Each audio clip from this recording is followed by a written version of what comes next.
Hey guys, welcome to Digital Appetizers and your virtual lunch and learn. My name is Michael Wynn. I'm the Chief Digital Officer at Digital Ops, a division of RB Oppenheim Associates. Today, I really wanted to share with you guys some thoughts about, I've been reading and kind of going back over James Collins' book, Good to Great, and appropriately subtitled "Why Some Companies Make the Leap and Why Some Don't." And as I think about what I've been reading and observing too, one thing's for sure, I don't have this all figured out, but I am obsessed and just overly excited to take a deeper dive into what the future holds for not only our company, but also to help other companies think about what does the future look like. Again, going back to some things that I shared on another video talking about how, I'm always involved in taking one client from where they are to where they want to be. And so I think, first of all, it's important to think about what is your concept of growth? What does business growth really look like? And I think that it's interesting. Colin said, limit your growth based on your ability to attract enough of the right people. Man, that is great. Think about that. Limit your growth based on the ability to attract the right people. And that kind of flies in the face of what you're reading about. I know there was an article that came out a couple of days ago about Intel's toxic culture and their fixation on margins. And talk about a company that really took a hit in not understanding the future of mobile and how it would impact culture and markets.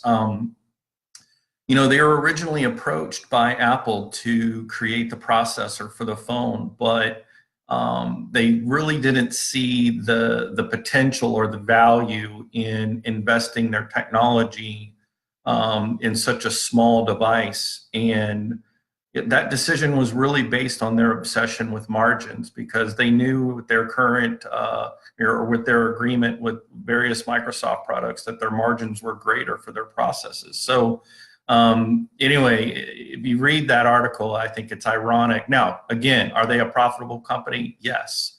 But as Mr. Collins says in his book, it's not just profitable companies that move from good to great. There's something different.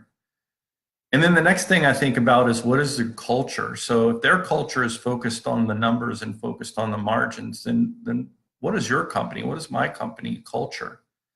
And I think it goes back to, my partner, Rick Oppenheim, and just really him giving me the latitude and not micromanaging, everything that I do and say, but giving me a space where my deep passion and my being the best that I can be and my driving economic engine, for those three things collide together and all connected, something happens in that when you're empowered to do that.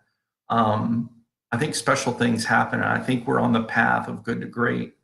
And I see that with my coworker, with Jessie, just her creating plans and mapping out processes and implementing digital campaigns on new platforms that she's not worked on, and seeing them successfully just rise up for our clients, and then training other staff on how to implement and do the things that she does. And then Holly, an incredible writer. Rick was sharing with me the other day about this article that she wrote, and how she really just wrote it so elegantly that really helped shape the influencers that we were trying to reach. And then, I turn around and I hear her, mentoring the interns, and it's just so exciting to be a part of a team of people who are deeply passionate, striving to be their best, and allowing their own driving economic engines to help move them forward. So that this culture is being created, even as we go. And I think it's funny, Peter Drucker, I think he was the one that says, culture eats strategy for breakfast. I love that, and it's not that, he's saying that, culture is superior, but, he is saying that, that culture is a pathway to success that will provide greater sustainability over a long period of time. So I think that's very interesting. And I think for companies who, here's the situation, guys. We are in the middle of an internet revolution. Like, think about this. 10 years ago, 11 years ago, Facebook didn't exist. YouTube didn't exist. The iPhone didn't exist. We are in the middle of this. And if you look at companies, go back to look at the Industrial Revolution period and look at all the companies that failed, that folded the doors. And so companies who are not ready to adapt are really going to suffer the consequences of not understanding how important culture is and how important their own company's content, whether it be on the website or their own website, or whether it be in the social media, because here's the thing, the content that you as a company put out and how you're trying to attract customers, it also has the potential to attract the right kind of people to your company. So think about that. Think about that when you are, pushing the sales message or you're pushing the service message. And there's no culture behind that. There's no, empathy for where that customer is in their cycle and how they come to you. Because think about this.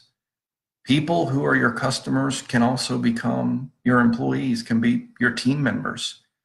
And, I think, James Collins also said in his book that great vision without great people is irrelevant. And again, I just think it really emphasizes the importance that you think about what is your concept of growth? Is it based on margins? Is it based on profitability? Or is it your ability to attract the right people? And what is your culture? Is it a culture that is restricted and is micromanaging, or is it empowering? And does it allow people to grow personally and professionally? And then what is your attraction factor? Are you attracting, the right kind of people? Are you attracting the people that you want? And so that's what I wanted to share with you guys today. I hope you'll follow our blog. I'll put some links in today's blog that'll go, if you are interested in learning more about Peter Drucker or James Collins' Good to Great book. I think you'll enjoy it. Thank you guys so much for your time today. Again, it's Michael Wynn. I'm the Chief Digital Officer at Digital Ops, a division of RB Oppenheim Associates. I hope you have a great day and a great week, and we'll see you tomorrow. Take care.